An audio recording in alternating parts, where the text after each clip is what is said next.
Does it? And we are live. Take two. AUS Property Investors. We bring the big names, have the big fun. I don't know what happened. Facebook. I don't know. It's just there's so many people excited to see this session. It just couldn't handle it. So drop the comments, drop the likes, because we want to know that you can have. I mean, I'm sure I can see that you'll be able to see it. But we are back, and I'm just going to kick straight into Michelle. We know that your day's been fantastic. We've reignited your research on Adelaide. And you're going to drop the gems on Adelaide. You're going to talk about your own journey, and you're going to talk about renovation. So if you're excited to see that, drop some love in the comments. So we're going to get. I didn't get to share my. Actually, Joe, did you do your quote of the week? I did my quote of the week, mate. It's all about you today. What's your quote of the week? Okay. So my quote of the week. This is super ironic because my quote of the week was an Abraham Lincoln one, and it was. Geez, success is going from failure to failure without losing your enthusiasm. So ironic that we just had to stop, the stream stopped for whatever reason. I don't know why, but we got knocked down. Whatever, Facebook sort of said we were too popular. They chopped us down, tall poppy syndrome, and now we're back and we're bigger than ever, ready to drop the value. So that was my quote of this week. Boom. That's what it's all about. It's all about getting booted out by the metaverse and coming back. As strong as ever. I'm gonna, whilst you kind of do an intro, because we want to hear all about Michelle. I'm gonna drop the comment in the other link so people will be able to see. They'll jump from the other session, which only goes for about 5 minutes, into this one. So I'm there's going to be a fantastic kind of audience because let's keep the momentum going.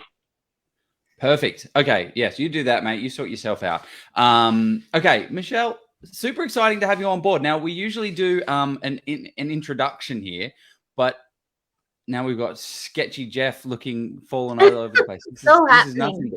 You and me are looking great, so that's all that matters. But I'll leave the introduction to Jeff. But it'd be great to unpack how today's gone from a research perspective, because I think everyone loves research so much from property. Well, not everyone. It's kind of a bit of one of those things. It's a little bit challenging at times, and you can get analysis paralysis. You can go too deep. Correct. But how was the process for you today?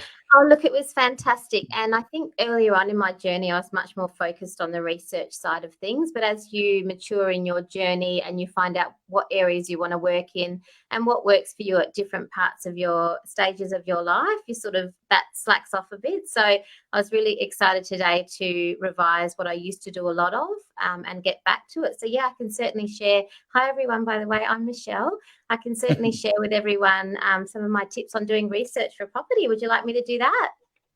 Yeah. Okay. Well, what we'll do, we'll jump straight into our first sponsors ad. That's then going to give Jeff time.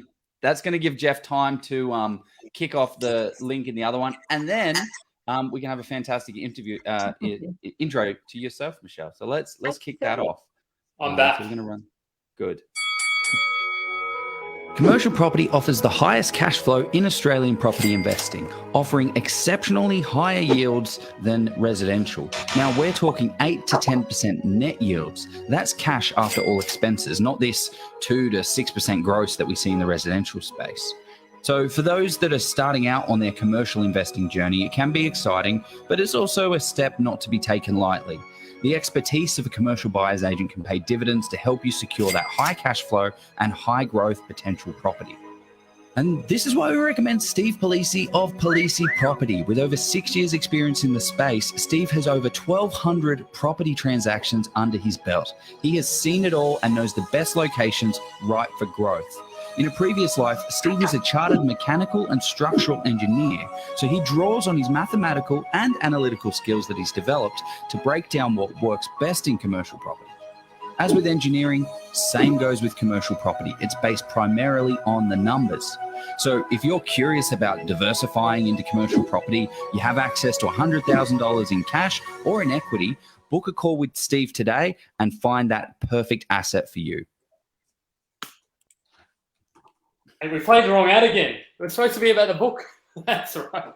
But you can also get a 50% discount off Steve's book using that code. So you can also book a call. Yeah, that's all right. I'll sort myself out. Geez, I'm getting knocked down left, right, and center. But it's not about, and ironically, we have somebody who's a mindset coach as well. So we'll have to get you on eventually again to talk about that.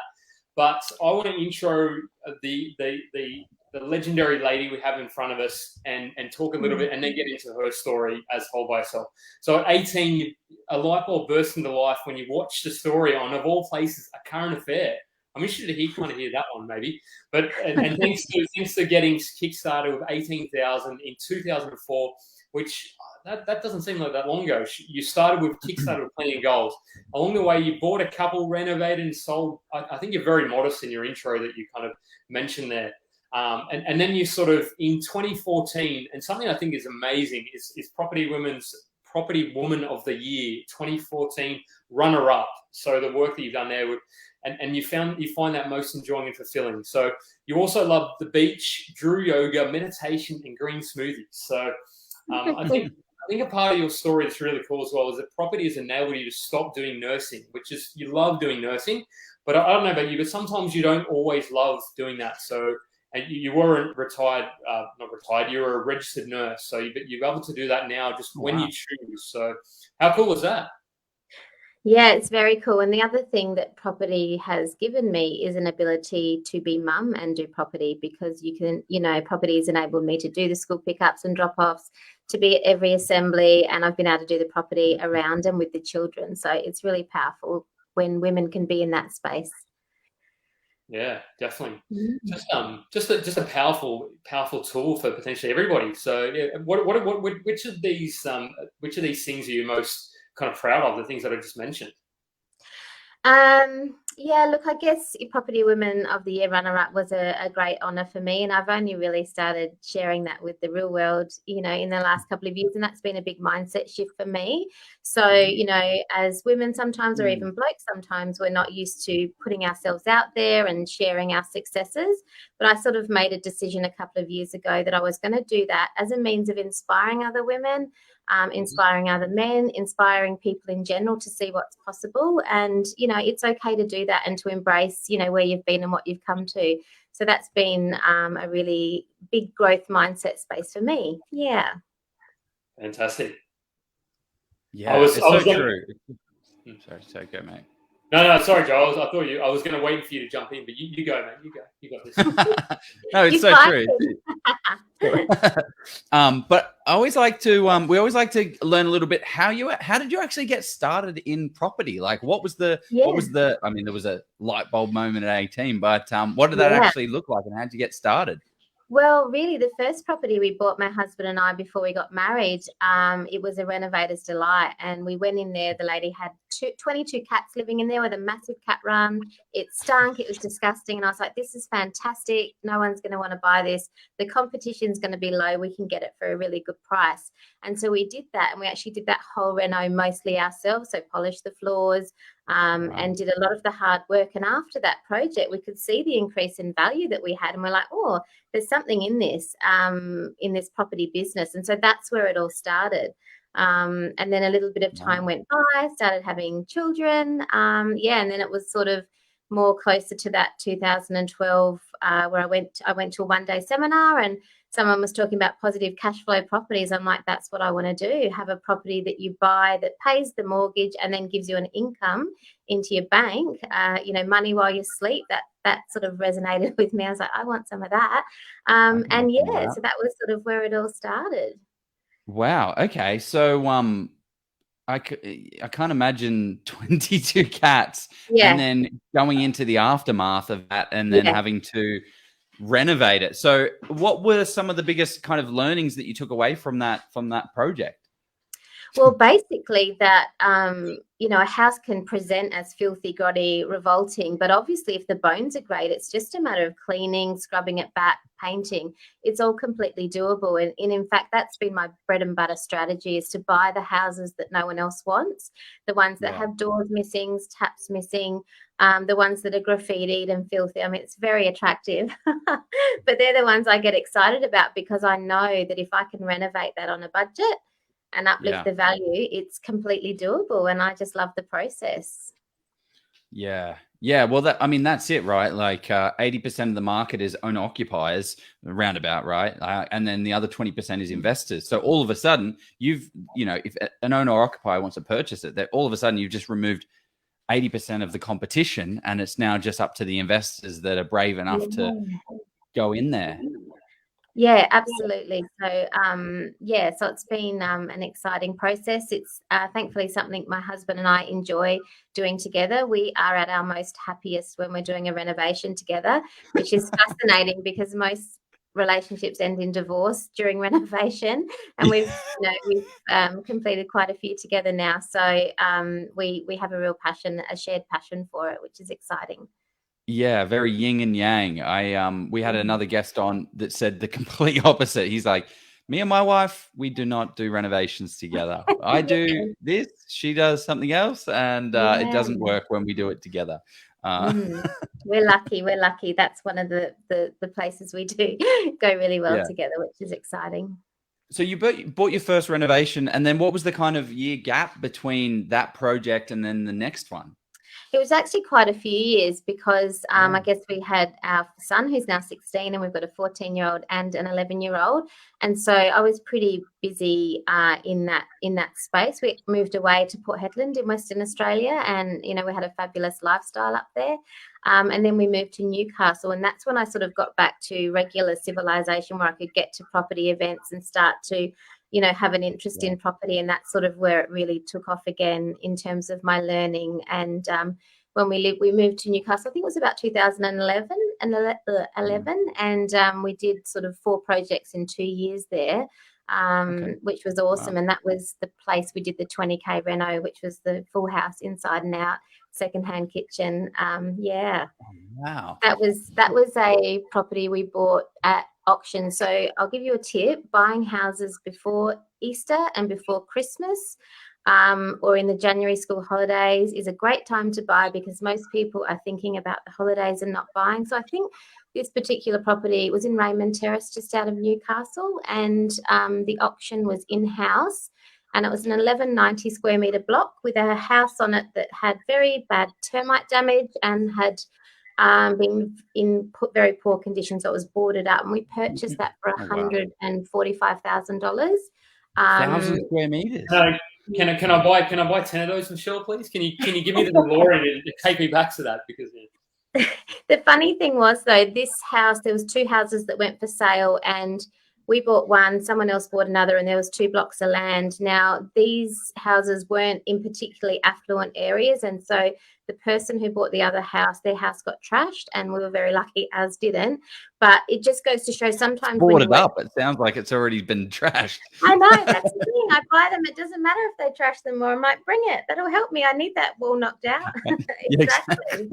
Yeah. So, but it just goes to show, when you do work in the shady end of town, sometimes there are risks, but sometimes the risks outweigh the benefits, because most people are like, oh, I'd never buy in that suburb, but I quite often buy in those suburbs. Yeah. Yeah. So my tip, I've got a fun little tip. I renovated in one of those suburbs, and I got all the material delivered to site. And then people broke in and stole it all. And I was like, oh, that was a big mistake. Don't do that. And then I delivered more stuff there. And then the next night they stole that stuff as well. So deliver on the day that you're going to put the stuff up, if you're not going to be there that night. Like, if you're not going to be around and be able to check in on those little bit shadier areas. Exactly. And it can happen in any area. So I think that's wise counsel for any. So should we kind of let's dive into Adelaide, because then I know there's a lot of people join this session for Adelaide, and then we can talk all geeky things. So give us a run through on the data you put together and walk us through Adelaide. Yeah, because I'm super interested in Adelaide from like from an overall perspective, because a lot of people have been this, a Brisbane, Melbourne, Sydney, and then all of a sudden Adelaide's starting to look very, very attractive. It's a very stable market. So maybe talk to us like we have no idea what Adelaide is. Like, we've just been like aliens dropped off into this world, and we have no frame of reference. So it would be great to hear from that. Yeah, no, I'd love to do that. Just before I start, I just wanted to let everyone know the information that I will be sharing will be general in nature, and you know, account your personal needs. I'm going to do my spiel. No, Yes, look at you, go, Jeff. go. Jeff loves it. This is all Jeff. You need to seek your own professional advice, but I'll be giving some great general information. Yeah, so absolutely, Adelaide has been a very steady and regular market for quite some time, and in the last year, the increase in house prices has been quite significant. So I'm just going to refer to it, but Australia, over the last year, we've had a 21.6% national increase, and the leading regional area is actually Tasmania with a 29.1% rise. In the last month, we've had a 1.5% price rise, and the highest capital city currently is Brisbane with a 2.5% rise. And interestingly enough, I'm just going off track of Adelaide for a second, but Sydney and Melbourne both have halved since it peaked in March from 3.7 and 2.4% respectively. So the peak of all right, yep. So I'm going to go into the Adelaide median house price now, which is $575,000. I think we might have a connection issue, Michelle. Have you got some? Is it? That's not me, Joe, is it? No. Good. Oh, maybe not good. Can you hear We've me? lost you, Michelle. I'm back. I think I'll just keep talking. Well, you were just mentioning there the Adelaide median is in that $500,000 mark. Yeah. So maybe do you think it's the drive of affordability that is pushing people towards Adelaide, or what are the kind of growth drivers? Yeah, look, definitely Adelaide has been relatively COVID-free, so there is some migration from interstate. Absolutely. Adelaide was actually voted the third most livable city in one of the global surveys. So Adelaide, let's say you are dropping from nowhere, just to put you into perspective, we have the beach in the west and we have the hills in the east. We have the north and south, which both go out to wine regions. And just from a general perspective, the most affluent suburbs tend to be in the eastern suburbs. And then we have the beachside suburbs, which are equally higher priced properties, which is the Henley Beaches, Somerton Park, for example. Yeah, out to the north, most people have heard of a suburb called Elizabeth, and Davern Park is, and I'm just going to refer to my notes, one of the cheapest places to buy. And I think there's a median at $215,000. So extremely affordable. And then if we go out to the south, we're heading down to the Council of Onkaparinga, where medians sit around $300,000 to $400,000, so still very affordable. So I think a lot of people, have come to Adelaide to seek affordable housing. We've got great schooling, traffic's not as busy, and we definitely do have some projects on the go. Lots of infrastructure and motorway projects. We've got the North-South Corridor project. There's been a massive upgrade of some of our roads here, and we've got some other frigate submarine projects as well. So submarine, yeah. People talk about the submarine project. Okay, yeah. They love a submarine. Those Adelaide people. Yes, yeah. What kind of areas are? Sorry, Jeff. What type of areas?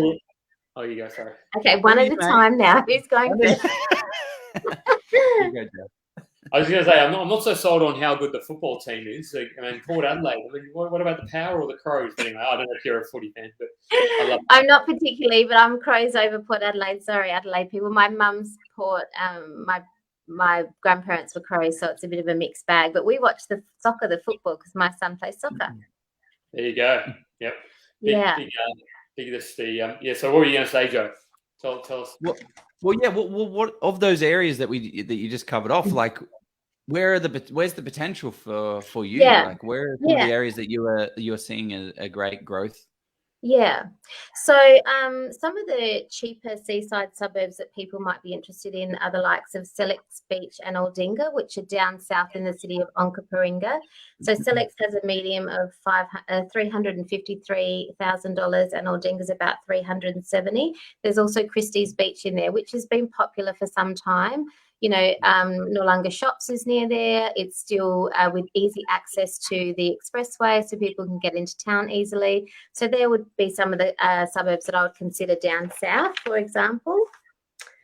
Did you want me to talk about some other suburbs in other areas?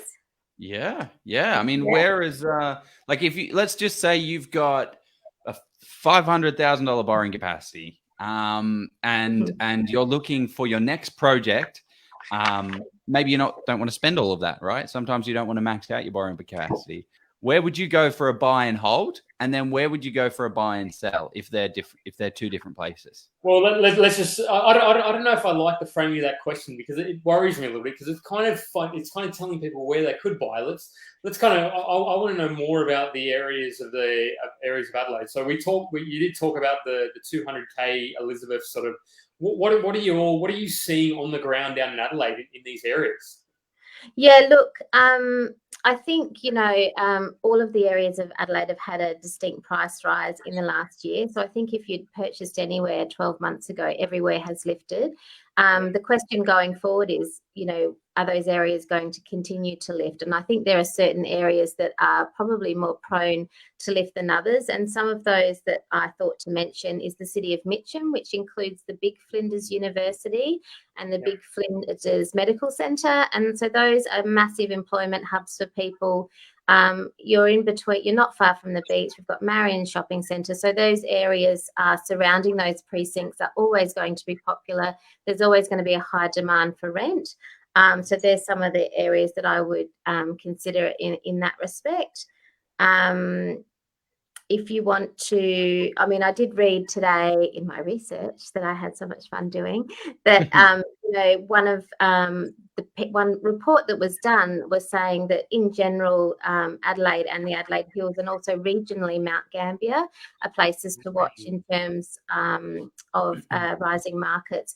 But I think it's important to know that actually Adelaide City itself had the lowest rise in any market. I think it was 3.5% growth. And I think that is a factor of both with COVID, no one wants to live in apartment blocks anymore. They're all moving out to houses with yards so they can have more freedom. So there's been a real loss of people gathering in great numbers. And I think, COVID has contributed to that. I think we've had a massive loss of students here in Adelaide and probably around Australia who aren't able to come in to study anymore. And I think that's had a massive effect on the Adelaide city market as well. So 3.5 annually for Adelaide City? Yeah, Adelaide City itself compared to much greater hikes. Yeah. Wow. Yeah. That's. I think is that. When you say Adelaide City, we're talking about literally the 5,000 postcode. Correct. The suburb. The centre of Adelaide. Yeah. I'm not surprised by that, because from what I've sort of, when I was I've only ever been to Adelaide once, so full disclosure, I'm not. You need to come again. Yeah, I will. Eventually, I've got to go and sample the wine. For those who've seen the wine, but what I was seeing in the Adelaide kind of 5,000 postcode is a lot of development of units, and I would just imagine that would, and that's why you have to be careful when you look at these kind of median house prices. You've got to look at what stock is selling and what sort of stock is available as well, because that will just skew the data. Yeah, I just wanted to clarify that was actually for units, that 3.5%. So that speaks to what you're saying, Jeff. So I just wanted to clarify that. And all the universities. There's 2 universities there, so all their students are not necessarily going to be there. Correct. Exactly. Yeah. I just saw one of my other notes which mentioned that the highest growth suburb was Burnside, which is east of Adelaide, just not very far east of the actual city of Adelaide, and that's up 32%. Properties in those areas are more around the $1 million mark. So it's for Adelaide, it's a more expensive part of town. Yeah. Very interesting. Do you want me to keep rambling, or? Well, Jeff has got a face that looks like he's about to ask a question, so I'm like, I'm sort of thinking about. So let's just say so, because the interesting thing is how would you start? Say if you didn't know anything about you're buying your first or second or third investment property, how would you start looking at understanding what is important in Adelaide? Yeah, absolutely. So if we talk about some of the ways in which we can do research, so for example, looking at your council websites and finding out what's happening in the area from an investor perspective in terms of what's coming up, what might be rezoned.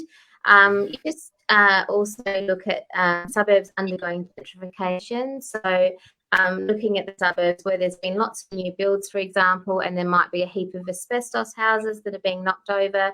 So if you're wanting to get in from an investing perspective, those are some of the suburbs to look for. You can find some of those in the Marion Council, also in the Mitcham Council in various areas. Yeah, so there's some of the things you can do. I think we briefly chatted about heat maps as well. CoreLogic has heat maps, which shows the median house price of different suburbs. So one of my strategies is to study those heat maps, looking at, the more expensive suburb and then looking at the suburbs, the ripple effect, so the periphery of those suburbs, and where prices have that potential to grow when people can no longer afford the more expensive suburbs and moving out into those other areas over time. Are you starting to see that with that that suburb you just mentioned? I forgot the name of it already. Starting with B. Marion. No.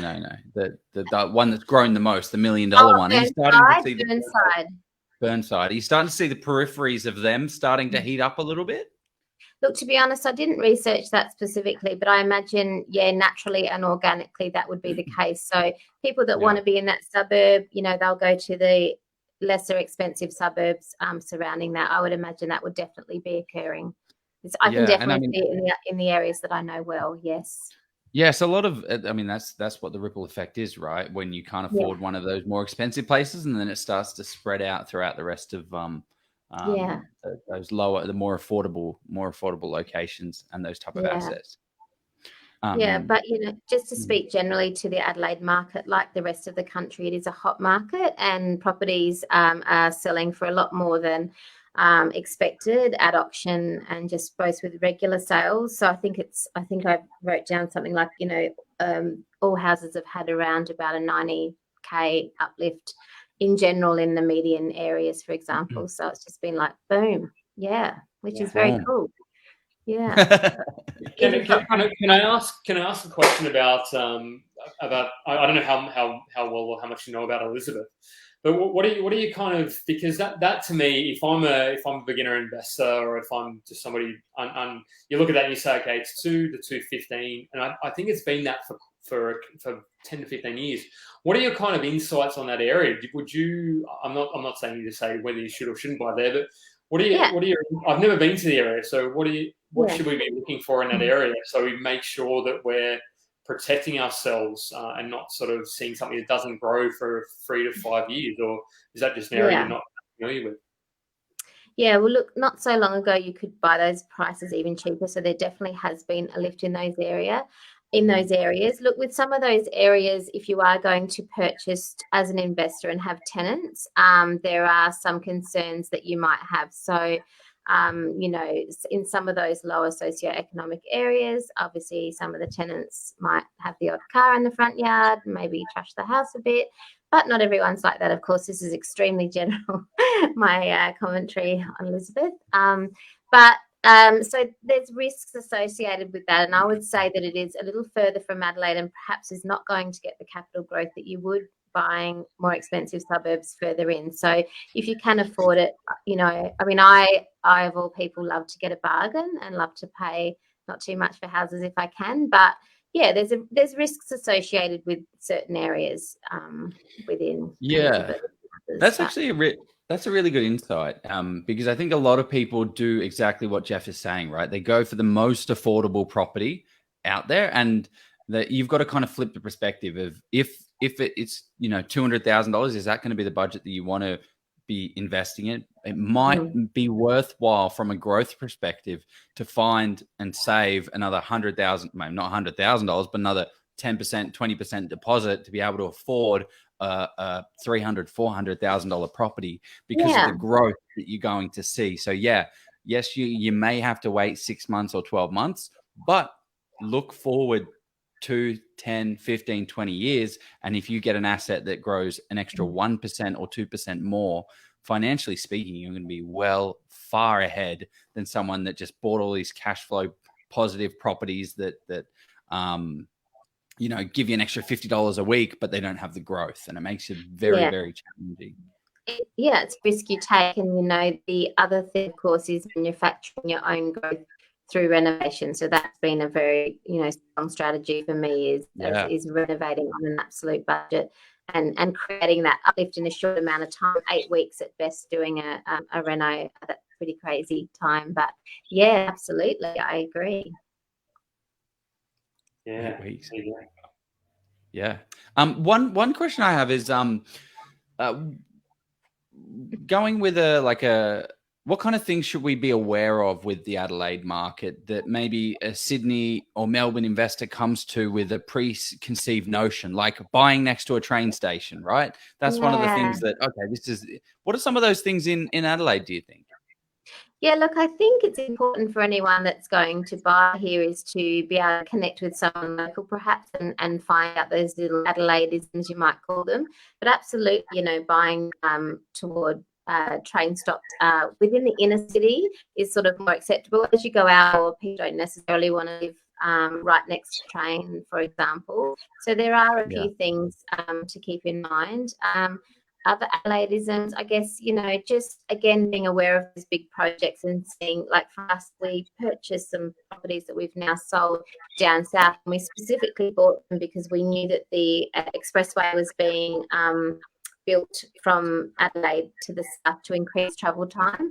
Interestingly though, those properties didn't particularly have great growth, so we sort of renovated and set them on. But yeah, just, you know, I can't think of any others off the top of my head now, but I definitely think get in touch with someone in Adelaide if you are coming to purchase, and just get them to, or come down yourself and drive around the suburbs and have a look. You can never necessarily tell on the internet straight away what's happening down the street. Yeah, absolutely.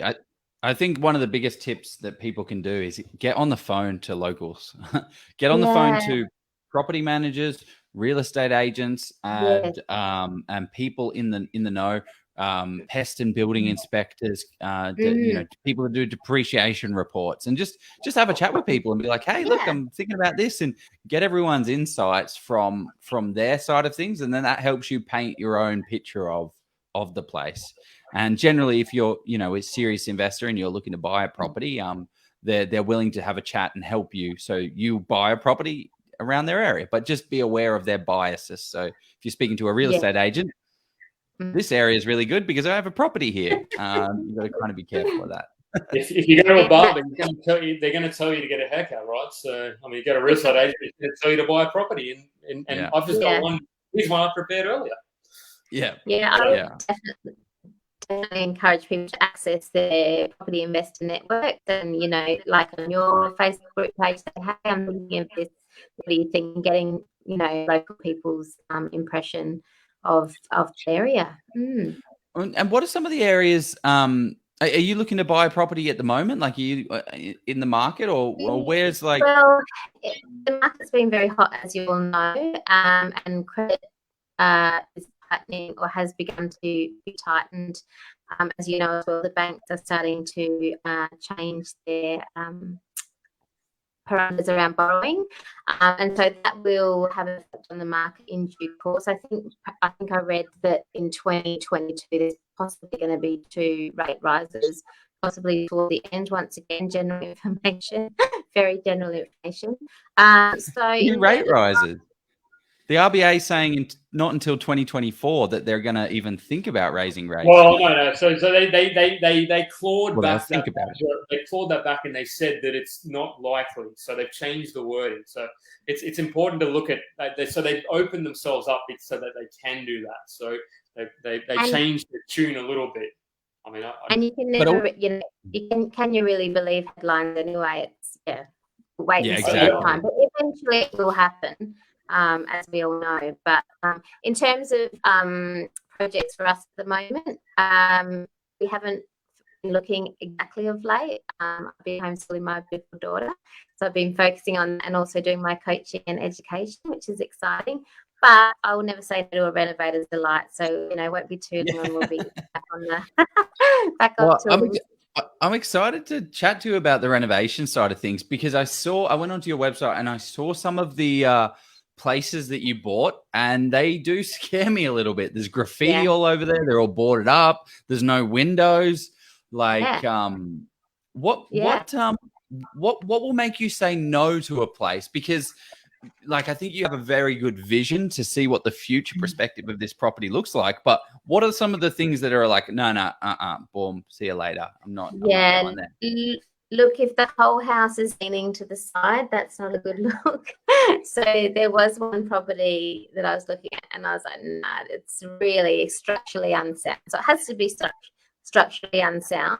But even the last project we bought here in Adelaide, all the trades that came, they're like, are you sure you want to put money into this? Like, people just can't see that underneath the graffiti and the grot, there's actually beautiful jar floorboards.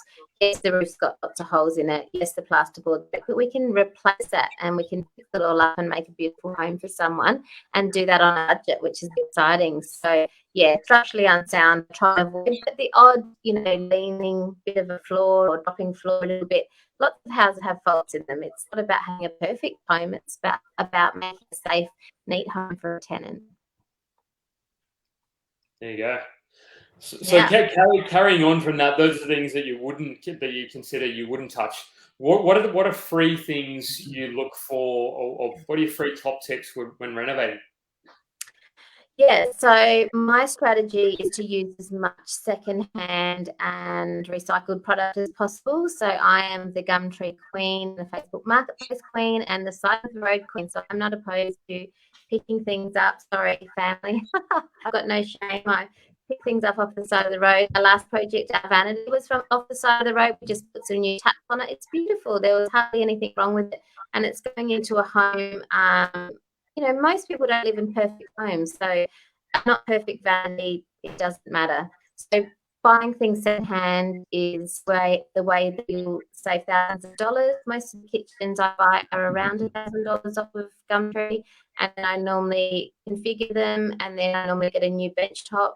Instead of Caesar stone, I might get a gloss laminate Caesar stone look. And so for a couple of grand, you've got a brand new kitchen, sink off Gumtree, taps off Gumtree, appliances off Gumtree, lights off Gumtree, wardrobes off Gumtree, everything off Gumtree, if you can. That's your first one. What are your other two? Like when you're looking at a project, like give us the goal, Michelle. Well, look, a huge part of renovating is finding trades. So I have a specific system that I use in terms of finding trades, and I do what I call a bit of a group, bring the trades around. So I set aside an hour, sometimes 2 hours, and I will invite 10, 12 trades. I have my pieces of paper ready with all the details of the project. I welcome them in. I have food if I feel like it, baked cookies or fudge, keep everyone happy. And I've only really had one trade who didn't like it and he left. And for me, it's a way of seeing who's a good team player, who doesn't mind being around other trades, and do they really want the work. So using that system of getting trades, because so many people say to me, how do you get your trades to rock up? The fact is that you'll always have some trades that won't rock up, and so therefore if you get more than one at a time, I've found it works brilliantly and is a great time saver. There you go. That's yeah. And then what other tip will I give you on renovating? I think just being organised and looking after your trade. So I have a table set up. I always have food, water for them. If they've got a really busy day, I'll offer to go out and get them lunch. That keeps them on the job, keeps them happy. They really appreciate being looked after and they want to come back for future projects. So I just get a really good feel for my trades in terms of attitude. And, I like to create a really happy, positive workplace where everyone gets along and we all have a good time, and, pay my trades on time. Looking after them is really important. Yeah, definitely. So what do you do with that? You bring 10 of the trades in at one time. What's the purpose of doing that? Oh, well, I have renovated trades, but I'm going to do this, I'm going to do that. So I give them a window and get them to come in. And, you really get them looking up at exactly one time. Just otherwise, you can spend hours waiting for your trades to come to site. I'm very organised. They know I'm a project manager for renovations. They like that. They like that I'm organised, and they much prefer, because they prefer to work with people who know what they want. It's like this, and this. Rather than, I'm not sure what I'm going to do. What do you think? So, they quite like working with investors who are organised. Yeah. So how do you get to that point, right? Like you've got 10 trades on site. I can't even name 10 trades. So I might get a couple of carpenters, a couple of painters, a couple of plumbers, that sort of thing. Yeah. So, maybe 10 at once. Maybe it's more like 6. Maybe I was exaggerating a little bit. But I have had up to 13 trades on site when I'm doing a project, and 5 of them might be painters. So, yeah, my husband was very stressed. He's like, oh, my gosh, Michelle, what are you doing? I'm like, it's okay. I've got the food. Everyone's happy. It's all good. It's all good. So, yeah. So I want to ask the question. Let's say I'm doing my first renovation. How do I pick the trades? Because I would do it myself, but not do the trades. But how do you pick that? How did you do your first project with those trades? Yeah. So basically, there are certain things that you shouldn't do yourself. So you need to be a licensed electrician, a licensed plumber. Yeah. Some things you can do demolition. You can obviously keep the site clean. You can do some landscaping. You can do painting. You need to work it out when you do scope of work. So when you first find your renovation, you want to start writing down what needs to be done. And in a true budget renovation, which is what I base my model of renovating on, there are the have to do's and the I should do or could do. So we start with the have to do's, we do our list, and then we match up the trades with the jobs that need doing. Yeah. And then how do you pick out somebody how do you make sure that person is actually a good quality trade? Because that's the biggest challenge some people face, because you don't know what, if you've never done a project before, how do you know if somebody's not just kind of spinning you a yarn? Yeah, look, I get a really good feel for people, and I've had trades, like I can think of painters that came around. They're like, oh, this is a really big job. Oh my goodness, I'm going to have to do 4 coats on there, and you just know when they're talking rubbish, and you just sort of think, I know what needs to be done. Don't talk rubbish. So you get a feel for people, and you just get a feel. I guess I use my gut instinct as well, and my intuition when I'm talking to people, and I know that they're genuine.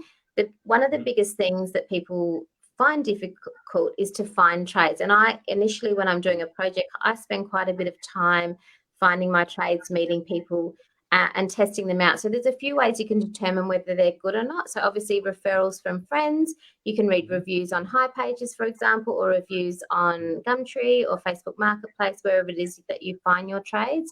But at the end of the day, if you've never met them before, you can do almost a trial or a daily rate.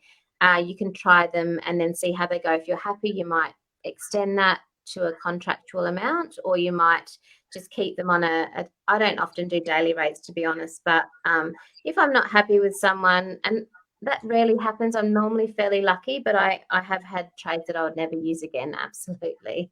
Yeah. And then what does it move on to? Do you, because I'm a big fan of fixed price agreements, right? You're going to paint this, and I'm going to charge, and I'm going to pay you $3,000 or $2,000 or whatever it's going to be. Yeah, that's how I normally do it too, to be honest. Yeah. Because I've been stuck before where the guy was like, "Hey, I'm going to do an hourly rate, and I'm going to rock and roll," and then I'm like, "Oh, perfect." And then day 1, day 2, day 3, hey, how's it going? Oh yeah, painting it slow motion. Oh, painting at speed. And he's like, "Oh, you don't believe how many walls there are?" I'm like, "Yeah, I can't believe it. It's very expensive wall." But get those fixed price quotes going as well. A lot of I guess again, like we've got a lot of Sydney, we've got a lot of Melbourne, we've got a lot of Brisbane, we've got a lot of Adelaide people on here as well. But interstate renovations, what are your thoughts of never seeing the property and just managing the whole process? Like, do you think that is, 1, possible for a budget renovation, and 2, something that you would take on?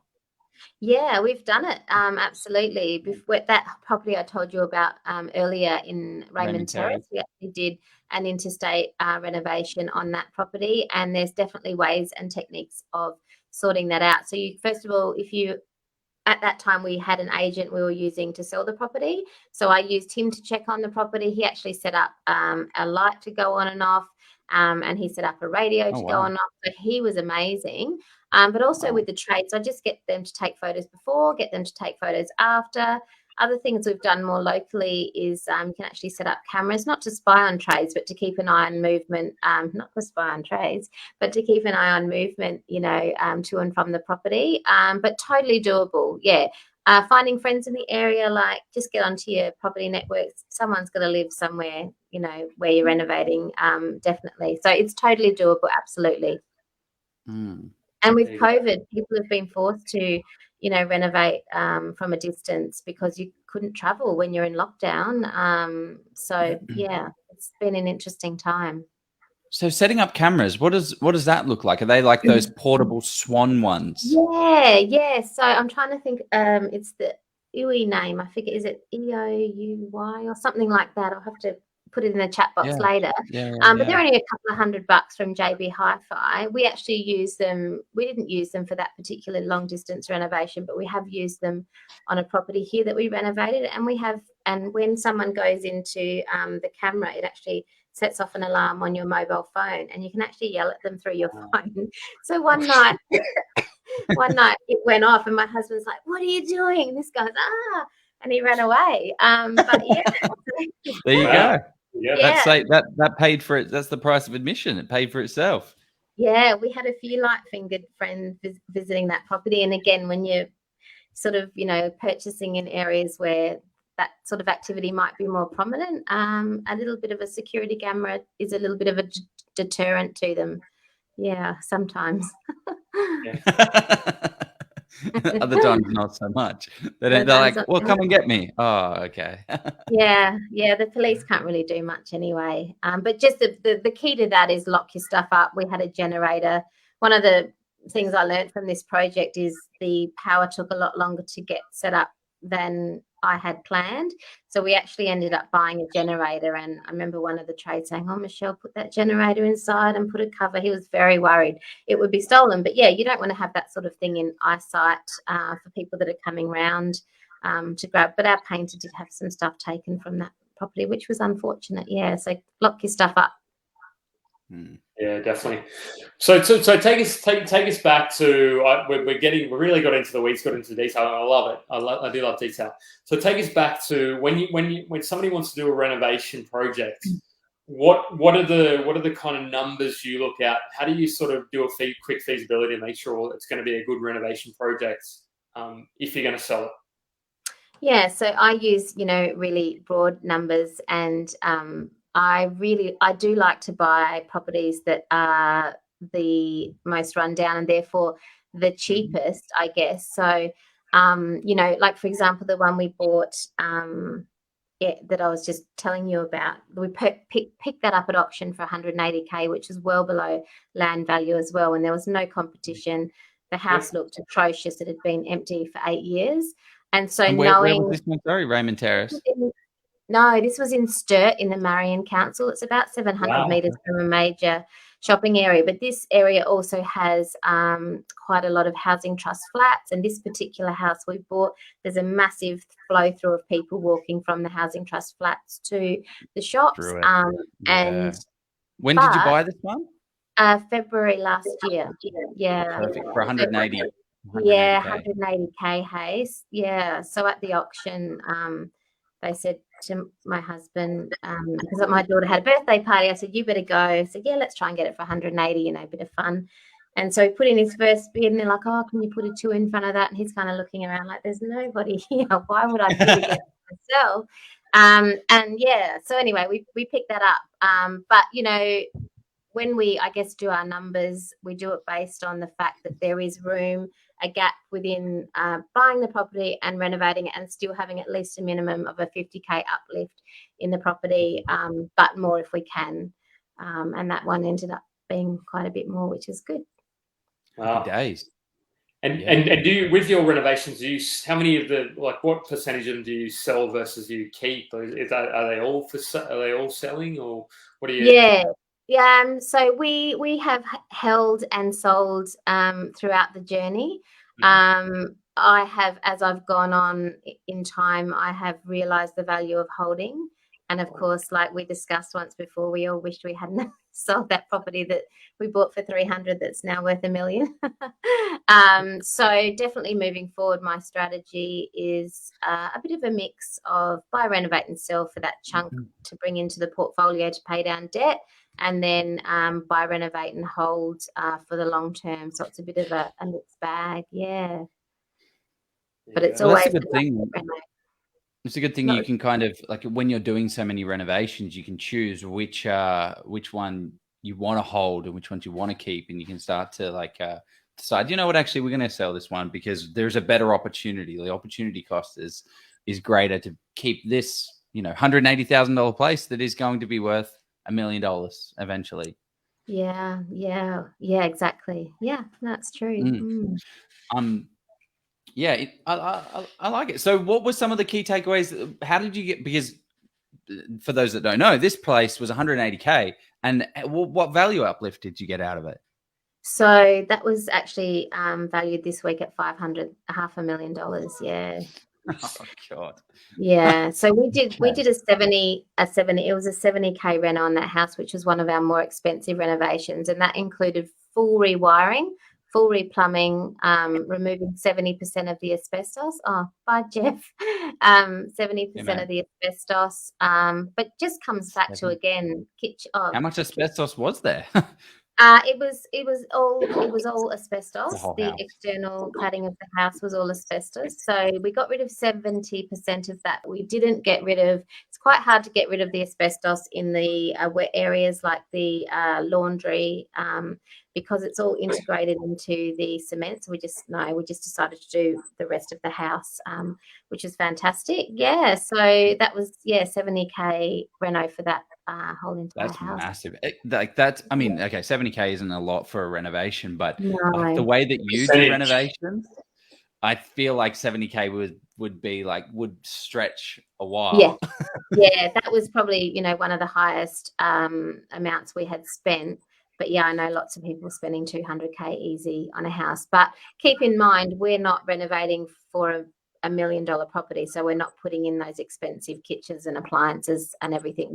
We're putting in things off the side of the road, which, by the way, look fabulous, and there's nothing wrong with it, and no one would know. Work a treat. Yeah. What were the when you say 70K was a big expense the asbestos? What were the big ticket items? No, not at all. So I guess recladding once the asbestos removed and the carpentry, re-gyprocking all of inside. We polished the beautiful jarrah floorboard. So that all adds up over time. Kitchen wasn't very expensive. Bathrooms and tiled areas, obviously, we had to do. So that all adds up in price. Rewiring and replumbing adds up in price as well. We did put some lawn in out the side because there was no lawn. And painting, that all adds up. But 70K is a bargain really for a whole for a full house. Like, you just built a house except without the foundation and the framing. Yeah, did everything else. We did a fence. So I got seconds fencing, which basically had tiny little dots in it. You couldn't even tell. So there's just this all adds up over time. If once people know the tricks and techniques to buying secondhand or buying seconds, I get most of my tiles from Beaumont's seconds, about $15 a square meter, keeping it very neutral. If I was renovating in higher end areas, I'd take it up a notch, but no need. Yeah. Well, when you're turning something 180 to 500, it makes it worthwhile. Yeah. What are some of the common mistakes that you see, first time renovators making? Spend too much and think they need to make the place amazing. Yeah. I see it all the time. Overcapitalizing, not necessarily. People just don't know it doesn't come, it came very naturally for me to not want to spend too much. It's just who I am. But for some people, they're like, oh, but I have to have beautiful skirting boards and I have to have this. And, oh, no, they'll know it's a secondhand kitchen. No, they won't. All you need to do is present a nice, safe, clean, neat house. So that's one of the mistakes. The other mistake is not getting enough quotes. So, I have had up to $10,000 difference between quotes. That was for painters. And $10,000. Yeah. Yep. So that in that example, it was under a strata. So the strata group had certain painters they use, and these painters were charging a fortune. So I challenged that and said I'd like to find my own painter, and the quote was $10,000 less. And so I fought that, and because we've got a masonette, which in Adelaide is where you've got a shared wall under one roof, so like a duplex. So definitely what I see is people not getting enough quotes and being able to get those prices down for trades. And look, I'm not about ripping trades off. I want to pay trades what they're worth, absolutely. It's not about squeezing money from people that, deserve it and earn it well, but it's about finding fair prices. Yeah, absolutely. And I mean, a lot of trades up the prices because they're incredibly busy and they don't have time to do the job, but then they'll squeeze it in if it's worth an extra $3,000 for them. So like it's not about, ripping people off. It's like, well, who's the most available trade? Who's the most well-equipped trade at the best price to be able to do the best work with, at the budget that you have. It's not, I wouldn't look at that at all.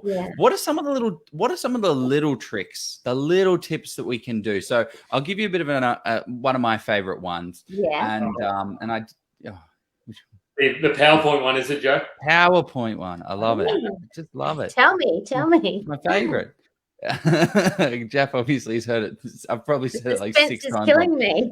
6 times on the show. Yeah. So actually now we've got a good few people watching. Everyone pop in the comments your tips and tricks for renovation. So I'd love to hear from you guys and what your little tips are. But mine is freshening up all the power points and the light switches in the property, because they get that yellow fade, they get that yellow tinge, and as soon as you walk in, you don't notice it. It's just a little thing, but you're like, oh, that's not new. Like, this isn't new. But as soon as it's that crisp, clean white, it makes a little difference. That that in the end, I feel perception wise makes a big difference. So what I do is what I did was I was like, hey, how much does it cost? I went to my Sparky. I called up a Sparky. Hey, how's it much? Do all of them. And he's like, oh, that's going to be, I think he said, I'm going to fudge up the number. So whoever's listed this before, I don't know what the numbers were, but I'm pretty sure it was like $800. And I'm like, wow, $800. That sounds, reasonable. How long is it going to take you to do that? And he said, oh, well, it'll take me about 2 hours. And I'm like, okay, how much do you charge an hour? He's like, oh, $80 an hour. I'm like, how much are the PowerPoints? He's like, oh, they're not too much, $100, less than that. So I'm like, okay, cool. So I went to Bunnings, bought all the PowerPoints, and then called him up, and he said, no, I'm not going to install them for you. And I called up another Sparky, and then he installed them all for me for, 2 hours at $180 an hour, and it cost, $250 to do all the PowerPoints. So that's my little tip. I like that one. Jeff, what are your thoughts on that trick and tip? In terms of renos, mate, I've only done I've only done 2 renos, so I'm not. I defer, or just that tip. My one would be. I really enjoy. Just trying to think of the kind of things that I enjoy, sort of focusing on the kitchen, kind of really making the kitchen sort of look really good, and just kind of sort of focusing on I suppose making the bench tops look as good as they possibly can, depending. So you got to focus on the demographic. So I would look at the types of properties in the area that have already been renovated and just basically copy the ones that look fantastic. I mean, why am I kind of reinventing the wheel? So that's kind of my tip. I'm the ones that have done well, at least. Yeah, I mean, I don't need to reinvent the wheel. I focus on what's been done really well. So that's my kind of. I mean, I could. That's. Yeah. What about you, Michelle? What's your little ones like that? Yeah, I've got lots of tips, but just the one that's come to mind if you want to really get tight with your budget. And I learned this from the Reno Kings. Have you guys heard of the Reno Kings? Do you remember the Reno Kings from Queensland? No, way back when. Yeah. enjoyed.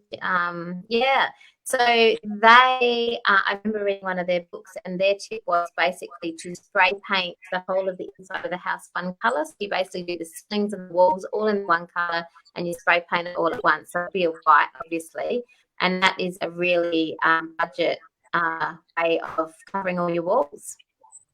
Now, I must admit, I don't do that. I tend to do ceiling white. My current colour is natural white on the walls, but that is one budget tip. If you are wanting to DIY and paint, that's one way of getting it done pretty quick and affordably. There you go. I like that. Yeah. I like that. Okay. For the people that don't like painting, that is my tip, actually. Never do the painting. But that's just me. Like, I just don't like painting. So I don't know if that's, financially speaking, it's probably not a good idea, but no painting for me. No painting for Joe. It's just no painting, no gaining. We had a question come through from somebody I believe sort of works full time. Like, what are your thoughts on somebody who still sort of works quite a lot of hours? How do you do these renos without sort of, if you're a bit time poor? What are some? Yeah, absolutely. Well, I know a couple in Adelaide, and they work full time, and they've got 2 young children, and it's like a weekend job. So basically, kids go off to grandparents, I think for a 3-month period, they did that. And then and even when we're doing a reno and I'm not necessarily working, I'm there in the morning all day when I can be. Sometimes we'll go back at night. And so it's really about your priorities in your life at that time. So for us, we know it's an 8-week intensive period, or however long the reno is going to take. And so for us, it's a pattern. So we're there a lot. If you are working full time, it's just about seeing your end goal and where you want to be. So setting that goal of doing a renovation and setting aside time on the weekends, and you will have to give some things up. You will have to miss out on some things in order to. Jeez. What was that? Sorry. Can't watch Netflix. Just got to give up Netflix. No. Happy days after you make 250 and a reno. Yeah, and then the other thing is, of course, doing a joint venture with someone. So if you don't have the time, but you've got the borrowing or the cash, then you can join up with someone who's got the time and split the profits, for example, if you do a flip, buy, reno, and sell. So that's another way to get started. Yeah. Have you done one of those? Funny question. So no, we've always done our projects ourselves, but as you know, everyone eventually maxes out in terms of borrowing capacity, which we're pretty much at soon. So we will be delving into joint ventures, and I've been blessed that people have offered to fund our projects if I do them, and then we'll share profits. So that's the ultimate position to be in, where you've got a profile and you're able to do that, and that's very exciting. So hi to all my JV partners out there. Love you all. See you soon. we love it. We love it as well. Yeah. But of course, it's about if as a JV partner, you have to do due diligence and understand if there's a match there as well, and understand the risk and what sort of, if you're comfortable with that as well. It's certainly not something I would suggest anybody just get into. You have to have the right kind of risk tolerance and mindset and values aligned with the person. Yeah. Well, shall we go on to before we jump on to the next topic? Shall we go to our final sponsor for the night? Speaking about joint venture, let's do it, Joe. He doesn't talk about joint venture, does he? I don't know. Well, joint partnership. Good to have partners. Let's do it. This live session is sponsored by Scott Agate from Hello House. Scott has created the world's first property negotiation as a service business. So what does that mean? Well, let's think about it. When was the last time you negotiated on anything over $100, let alone a property that is going to be one of the biggest investments of your life? The vendor, they have a trained negotiator on their side in the form of a real estate agent. That's kind of like you stepping into the ring with Mike Tyson after never training a day of boxing in your life. These guys are trained professionals, and that's what they do day in and day out. And this is what Hello House does every single day as well. They negotiate on property to get the best buy price from the real estate agents. Scott Agate, he's the expert negotiator. He has been in this industry since 1995. He owned and operated 3 Bell franchises. Scott was the guy that was teaching these real estate agents all these agent games. He knows all of their tricks. Having him on your side is going to give you a massive unfair advantage and literally save you tens of thousands of dollars. Unlike other ways of purchasing property, Scott's incentives are aligned with you, the buyer, meaning the more money he saves you, the more money he makes, which is what you want. You need to have those incentives aligned. Scott has kindly offered our group a massive discount on the retainer fee for his service. So if you're looking to buy your next home or investment property, click the link below to get in touch. There you go. That was a hip and happening new video. That was good times. Very cool. Sorry, I forgot what the question was before. we were talking about how to fund in joint ventures and that kind of just how you sort of are able to fit a renovation in. So that's kind of where we jumped off. I'm interested to know when somebody's doing I'm just thinking about an overall strategy. Like when you first started doing your renos, what did you sort of think? How did you get to, okay, I'm going to do X amount of renos? Like did you do much planning or did you just sort of wing it and make it up as you went along? Yeah, to be honest, when we sort of did get going, we were living in Newcastle in New South Wales, and I think we just had a real drive and passion. I was looking after the kids and I wasn't working at the time. We didn't have any family. And so my husband and I just had that drive and passion to make a difference in our lives and try and set ourselves up for the future. And it sort of it ebbs and flows throughout time, depending on what's happening with the kids. And we've been in a position sometimes and we've been able to reflect and think, well, because of our property journey, we're able to have that time off or have a break from whatever's happening in our lives, and hubby in between jobs take that time off without the stress. No, we've got a piggy bank there to support us, and property's being able to help us, on that journey in that way. Yeah. So it sort of sounds like a somewhat deliberate, but also just going with what's what works for the family at the time. Yes. So it's not it's a combination. Yeah, well, that's what I like about your journey. It's not been this, intensive every single day hammering away at the renovation projects. You've let life happen, and you've also been consistent with just when the time is right, you jump on board, you go through the process, and you get a property out at the end of it that's going to do itself a good little job. Yeah, life's a journey, and it's really important that you enjoy the journey.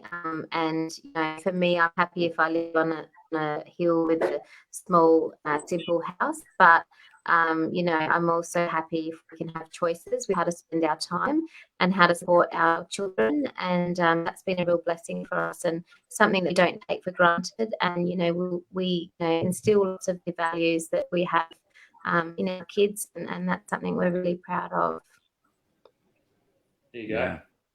Yeah, I'm all for it. I love it. Yeah, I've got an uncle that did really well in property, and he did all the management himself, and now just all the time, he's retired, he's got on holiday, they're just going doing whatever they want because he put the hard yards. He owned an ice cream shop, he renovated washing machines, he ran a taxi, and now because of property, he's been able to now kind of retire into that situation, whereas the other ones are not in that position.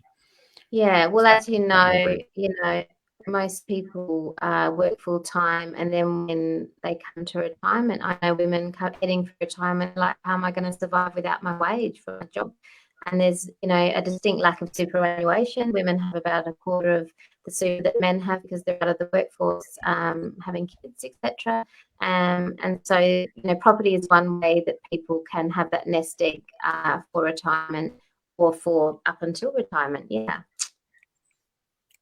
Mm. There we go. And how, like, I don't know how to say, but how do women, like, you're very much into like women in property and getting that going. What are some of the messages that you'd like to get out there to women that are looking into property, that may be single or with a partner that want to get into the space? Like, what are some of the things that you can Yeah, get out there? yeah, I'm definitely passionate about encouraging women. And one of the beautiful things about renovation, for example, is that women, let's say they're divorced or widowed, or they're a single parent, for example, they can start with renovating their own home. So it's something that they can do to uplift the value of their own home. It's something they can do in and around kids. And certainly when I joined Property Women back in 2012, we had a good third of the people in the group were coming in under those circumstances and being able to make a difference to their life, being able to manufacture their own equity within their home through renovation. So it's definitely a skill you can learn. It's not necessarily something that everyone loves, but it's definitely something that I love to share my knowledge with women. Absolutely, yeah. And men. No, but I mean, I'm all for being able to encourage all people, but particularly those that may think that it's sort of out of their reach, and just kind of, I think it's a great mindset that you have there, sort of starting with the space that you're in, and then that way you can gain that confidence and actually see, oh look, I can do it. It's not something that the person who owns 500 properties or is the property mogul has to do exclusively. Kind of even, I don't know, doing a paint a coat or improving the floor and then sort of uplifting by 20, 30, 40,000 or whatever it is, and that can just continue to add value.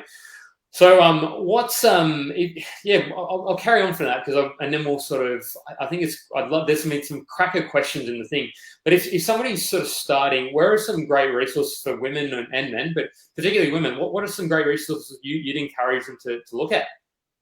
Yeah, definitely. Well, you know about the rise of the podcast. So one of my favourites is She Renovate, which is, yes, lovely Bernadette, who was on your show.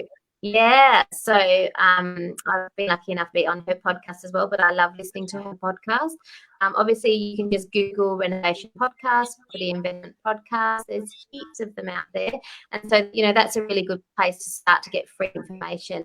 Listening to Jeff and Joe, of course, they have wonderful guests on here, and obviously listening to different groups, so I would encourage people to chat with Facebook groups like this one and others where you can get some free information, get some inspiration. I also encourage people to join up with local groups wherever you live. So wherever I've lived, I've always had a women's meetup. Let's just get together. It's community, it's learning, it's encouraging, and it's inspiring. Yeah. Great, love it. I think that's sage advice for any property investor at any stage of the journey, and probably, I suppose, avoid the high pressure, high pitch kind of or really kind of high pressure pitch events. And if they're forced to sign up then and there on the spot to a $15,000 education course, maybe just say, hey, look, let me think about this. I don't need to sign up now. Your course will be there in 2 weeks' time, or whatever it is. Just be mindful of that. They won't say that. Well, I'm saying it is. It's going to be there, and if it's not, then if it disappears, it's not worth doing. Yeah, I mean, I'm all for investing in my own property education, but yeah, you've got to. What my pet peeve is when people do courses and then they don't take action. And so, as a coach, I always say to my coaching clients, if you've done this course and then you're heading on to another course and another course, you need to work on your mindset, because there's something that you are avoiding facing, or you don't know where you're going, and you can just become a serial learner, which you should be, but you should also take the action as well. Mm-hmm. Yeah, 100%. I was reading something just today, actually, and that was what they brought up.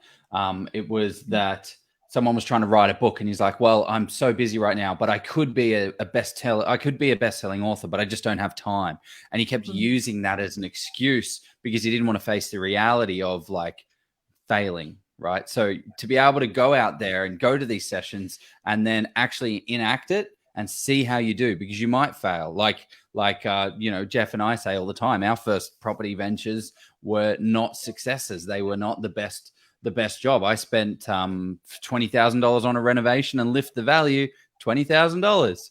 And Yeah. 20, crazy stuff like that. But it opens you up to failure, and that's great. Look at this. We're doing a full circle. Circle back to Jeff's one. It's all about failing. Constantly fail so you can get better and better and build on that. Yeah, absolutely. Hopefully learning as many of those lessons from other people. But yeah, definitely. Yeah, definitely jump on the group and say, hey guys, I'm looking to do this. What the heck's happening here? I think we do save a lot of people from some of those not so great courses. So if you are looking at a course, pop it in the comments, whatever it is. And we will, people will give you their thoughts and opinions on it. And it'll be a good way to vet it, because we've got a lot of passionate property people that have sometimes I jump in there and just say, as long as we're being respectful and not sort of just rubbishing something. I mean, I don't want to sort of just bashing regardless of my own sort of personal views and opinions of that. But yeah, let's shall we crack into some questions? Or Joe, do you have any more questions? Or no, I'm excited. Let's jump into the questions we've got. There's been some great ones come through, and we did have some Adelaide based questions. So somebody said. Somebody, and this is Tone. I'm gonna get to your question tonight. It's a pretty good one. And Joe mentioned this as well in his post. And he said, why suddenly so many people mention Tea Tree Gully? What is going on in Tea Tree Gully? I don't know. What's your insights? Do you know much about it? No, look, Tea Tree Gully is the other side of town. That's not an area I know well, but I did see some comments about that. So there is a big shopping centre out there, and there's possibly some new developments going out there, but it's not really my specialty area, so I'm sorry I can't particularly comment on Tea Tree Gully. But maybe there's something happening I don't know about. Yeah. So look, I'm gonna do some googling. I'm gonna see where it is. I think I know which part of it's in West Adelaide, isn't it? Northeast. It's northeast. Northeast. Okay, the exact opposite. Yeah, exactly. There you go. I was thinking it was in the Enfield kind of side, but yeah. Enfield's north, so yeah, you're heading in the right direction, but keep going further out. So yeah. Okay.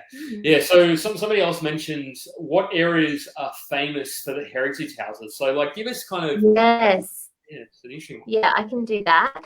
So if we look at inner south, there's the suburb of Colonel Light Gardens, and that is a beautiful heritage listed houses. But of course, when houses are listed in as heritage listed, there's obviously certain things you can't do. So the front facades have to stay the same. Front fences have to be within the council regulations. So that's one of the ones that comes to my mind straight away. But of course, beautiful big wide median strips in that suburb. Beautiful old houses. It's beautiful, and it's obviously now quite expensive to buy in that area, but beautiful large blocks as well aren't able to be subdivided, so that's kept a beautiful character in that particular suburb. There you go. There's plenty of others really, looking out to Burnside, Toorak Gardens, into those eastern, more affluent, more expensive suburbs. However, Colonel Light Gardens is quite expensive as well. So yeah, we've got lots of beautiful old homes in Adelaide, so come down, have a look. I love it. We've got some of the renovation tips that are actually pretty good here, and we've got one here that is change the plastic door stops with those nice chrome ones, the DIY ones. They look luxe apparently. Nice, like it. But I like that one. Lux, yeah. We've got light and bright paint all over the walls to create. Bright and white paint. Yep. And then pull out walls to create a better functioning of space. Definitely. Which is a big one. It's sometimes, I'm very good at. I'm very much like putting up walls, but then there is also situation to create 3 bedrooms or 4 bedrooms. Yes. But then there are situations where putting knocking down a bedroom or a wall to create that full open plan living is really going to take the property to the next level. Correct. So that house we bought in Sturt had a tiny pokey kitchen. So we took out both the walls, opened that up into the dining living area, and that actually was a 2-bedroom home. So we recreated the 3rd bedroom. So the last 2 properties we used creating the extra room strategy, obviously, which thousands of dollars. It's definitely a strategy we use. Yeah. I had another tip I thought of. So one thing that people don't often know or do is if you need something, you can actually advertise on Gumtree for it. So instead of looking for what you want, you can actually say, hey, has anyone got such and such? So I often style the properties myself, keeping in with my budget theme of not wanting to pay much for anything. And so I often buy a heap of stuff off of Gumtree and then I resell it afterwards, which means my styling is virtually free. But I remember once I put on there, has anyone got a single bed mattress that they're not using? Because for styling, it doesn't have to be perfect or even usable.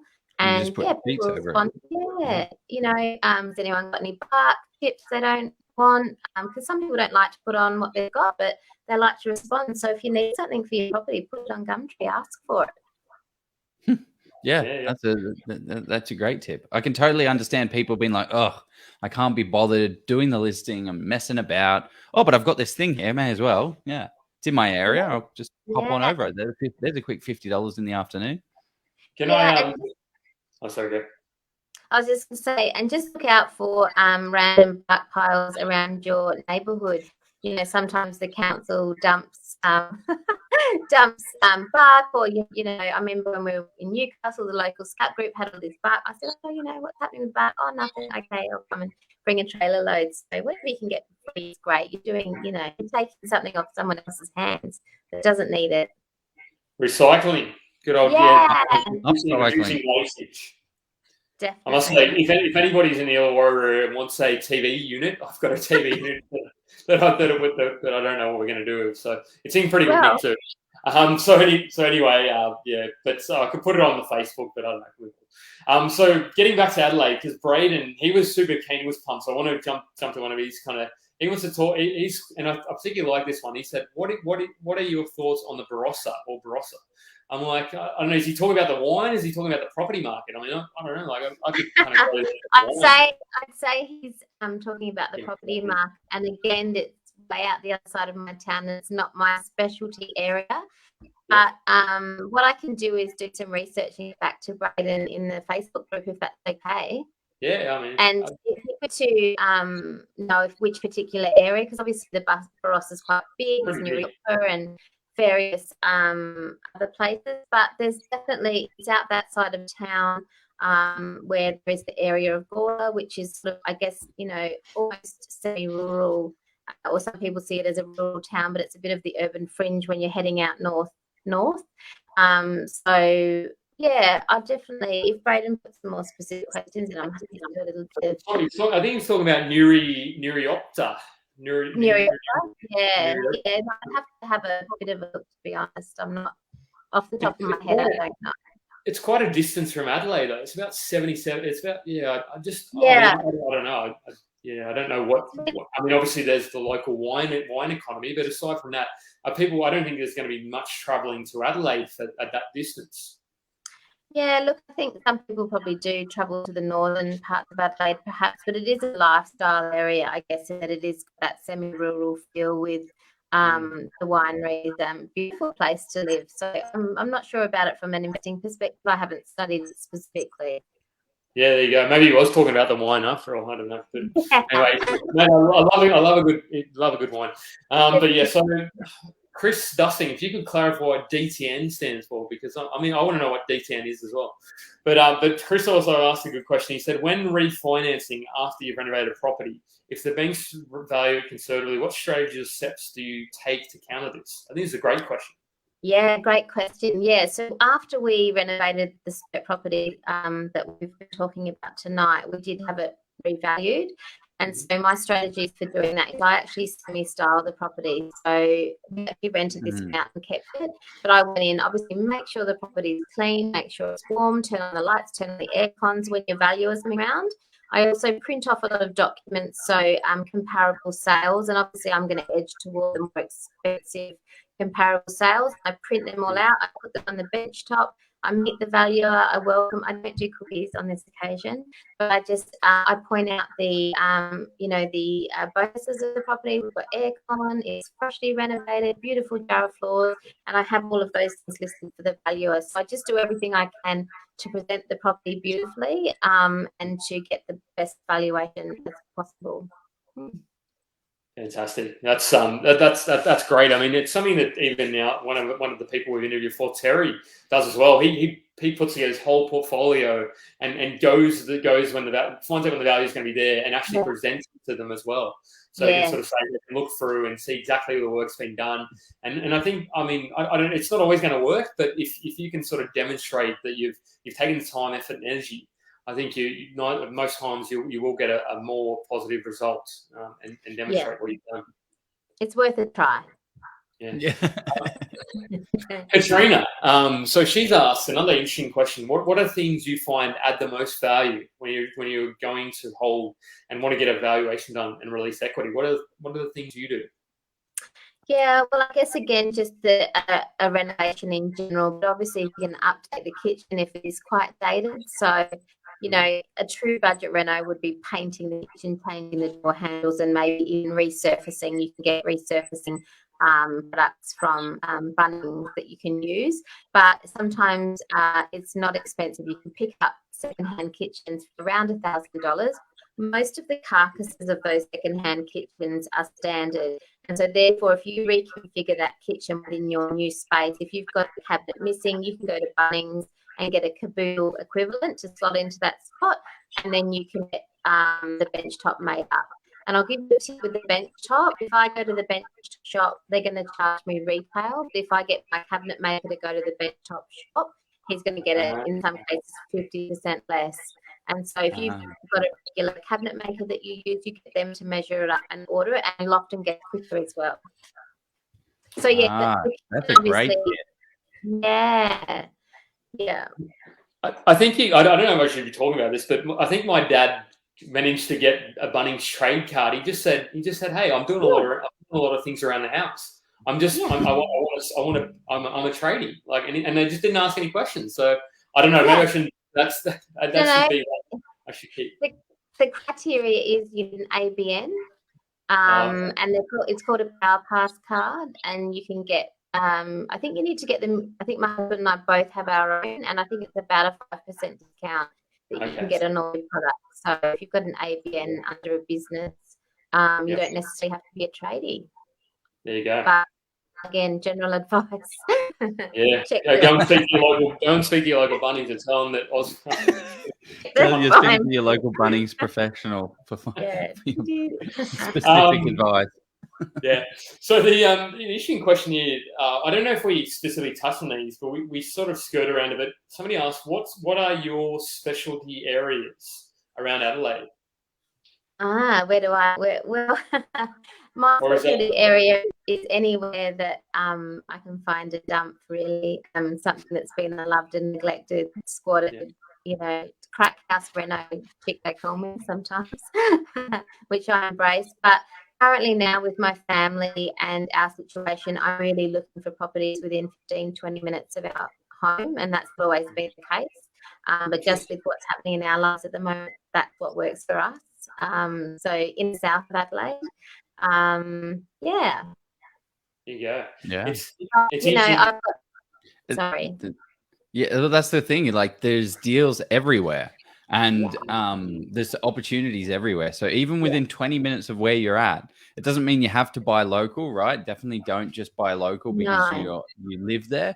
Make sure that the numbers stack up. But it just goes to show how much opportunity there is for someone that's willing to pick up the tools and get a bit of sweat equity. And this is definitely one of the strategies I would highly recommend for someone starting their portfolio, because you need to build that equity up. And there's no way that the market, 12 months ago, saying this, I would have got in trouble because I would be eating my words. But the market will do a lot of the heavy lifting, but you do need to have that equity uplift so you can then buy, renovate, go again, buy, renovate, go again, I think.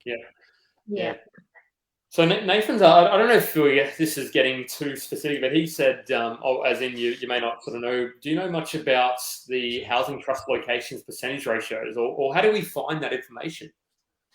Yeah, actually, I don't know, but Housing SA might have some stats on that. But from my perspective, I'm generally extremely aware, and I quite often do look to those suburbs, because most people go, "Oh, I'd never buy in a housing trust area," where in fact we've got lots of bargain properties in those areas. So it's a matter of being able to look outside of that, because often those areas are going to go through gentrification at some point. They're not always going to be those 1950s, 60s or whatever houses with the same typical fence. You know, there's been huge amounts of urban renewal. So, for example, where I grew up in Kidman Park, there's been massive amounts of urban renewal, and lots of housing trust areas have been completely demolished and rebuilt and sold off, and they've rebuilt units for some public housing, but obviously they look like brand new fancy homes, and you know, there's been a massive uplift in value, and that's the same in lots of those areas. So I don't know if there is public data on housing trust locations, but yeah, if you want to ask me, you can always reach out to me via Facebook or you guys, and I'm happy to share what I know. Yeah. So, Mr. Dustin, we answered your question. You've asked the same question again. When refinancing after a renovated property, well, that's a good one. Like, if people are going to their local bank and getting a refinance and revaluation, go to a mortgage broker and get more than one valuation. I had a mortgage valuation where it was $80,000 in difference. Yeah, And I was like, it does happen very much. Yeah. how the heck how are there three professionals in the same area thinking three completely different things? So yeah, get more, spruce up the place, and get more than one valuation. Michelle, is there anything that we haven't covered off that you would like one of those things where it's like, I wish they asked me this, because No, look, I think for me, mindset is massive. So I spend a lot of time on my own mindset, on my own personal development. I've spent a lot of time on my own education. And so if you do want to change what's happening in your life now, you need to do something differently. So if we can carry on what we're doing now with the same result, but if we step up and work on our mindset, surround ourselves by people who also want to grow and learn and change, that's a massive that's the biggest tip I could give people is, head down that path, and yeah, your life will never be the same. Yeah, full circle. You got a going friend. back to the quote at the beginning. It's you mentioned the one about where you've got the the most important conversation is the one that you have with yourself. Yes. Yeah, like you're right, Joe. It's okay. special guest appearance. I was just going to say, for a long time stepping into this space, I used to stress about what other people thought of me, what my family thought. But as you go in age and over time, you step into a space, and for me, it's about sharing my knowledge with others and making a difference in my life and my family's life, and also supporting other women and people to make change in their lives. And it's not something that we should feel guilty about. We should be proud of it. And it's certainly okay to choose your own path and do things a little differently. Just own it. That's it. Yeah, love it. And that's what I love about the type of communities like those type of mentoring groups and this kind of group, right? Your local circle, your local friends and people that you know might not talk about property and love property as much as you do, but connect with the people that are in this group, right? Get together with people and make your own little online virtual community, because you'll start to realize how many more people think like you and are able to, you can help each other grow personally and professionally. Definitely. 100%. Yeah. I can just imagine people directly DMing each other though, and just doing all that kind of stuff, doing that sneaky stuff. I mean, that's how we got it together, Jeff. We were just DMing each other. We just slipped into each other's DMs, and now we got all this. I could just imagine me getting my meme out again, though, Joe. I'm just telling you. Jeff loves a meme. Because the big thing is really, yes, the property is great, and obviously what you create is amazing, but it's the people that you meet on the journey that's the best thing. Lots of my best friends are property people, and being in that space just brings me great joy. So it's the people that you meet, like you guys do. Now you're my friends. Yes. Very, very, very kind, too kind. And it's really interesting along that sort of thing. You start to find even the people you hang out with, they start to buy properties as well. even those people that weren't interested in property, they just start picking up, and they're like, geez, like you're not buying more property than what I am. What the heck? Like I now, like I'm like, geez, what the heck? I'm just like, I mean, it's not about FOMO though. It's not about me competing with them, but it's just interesting to sort of see that.